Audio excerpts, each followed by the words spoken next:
Daddy ఆళ్ళు ఏం చేసేవారు అది ఇది అంటే, చిరంజీవి గారి పోస్టర్‌లు డోర్ మీద అంటించుకొని, అవి చిరిగిపోతున్నాయని చెప్పి మా మామతో గొడవ పడేవారంట. అంటే అలాంటివి విని, విని ఆయన గురించి అలా పెరిగిన మేము, ఇప్పుడు ఆయన్ని డైరెక్ట్‌గా చూడ్డానికెళ్తుంటే, ఏదో ఒక తెలియని హై ఉంది. ఫస్ట్ టైమ్ ఆయన్ని లైవ్‌లో ఆ పోస్టర్‌ల మీద నుంచి లైవ్‌లో ఉండడం చూస్తున్నాం. చిరంజీవి గారి సినిమాలు చూసుకుంటూ చాలా ఎగ్జైట్మెంట్ అయినాం అనమాట. ఈరోజు డైరెక్ట్‌గా చిరంజీవి గారిని కలవడానికి ఈరోజు పిలిచారు మమ్మల్ని అందరినీ, కమిటీ కుర్రలందరినీ కూడా. చాలా ప్రౌడ్‌గా ఉంది. అసలు ఈ అవకాశాన్ని కల్పించినటువంటి నిజంగా మా నిహారిక మేడం గారికి, మా ప్రొడక్షన్ టీమ్‌కి అందరికీ కూడా మీరు రుణపడి ఉంటారని చెప్పి నిజంగా తెలియజేసుకుంటూ ఉన్నాను. చాలా హ్యాపీగా ఉంది. అంటే ఆ కమిటీ కుర్రోళ్ళు అందరినీ చిరంజీవి గారు పిలవడం, ఆయన పర్సనల్‌గా సినిమా చూసి అప్రిషియేట్ చేయడం, ఏమో ఇంక మాటల్లో చెప్పలేని ఫీలింగ్ ఇదంతా. ఎవరినైతే కలవాలనుకుంటున్నామో ఫస్ట్ సినిమా చేసి ఈ రోజున ఆయన దగ్గర నుంచి కాల్ వచ్చి మనందరం అక్కడికి వెళ్ళబోతున్నాం.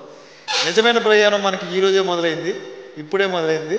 అందరం వెళ్తాక రెడీగా ఉన్నారా?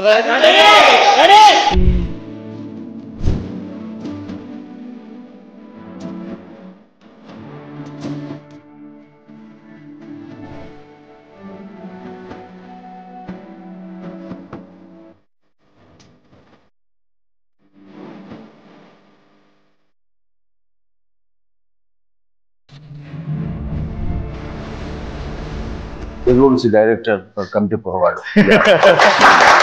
గుడ్ జాబ్, చాలా బాగా చేశారు. First of all congratulations to entire team. Freshers ఉన్నారు, అందరూ కొత్త కూరలు ఎలా చేస్తుంటారు ఏంటంటే చూపిస్తారు. రాను రాను రాను న్యాచురల్గా ఉన్నాయి ప్రతి సీన్లు.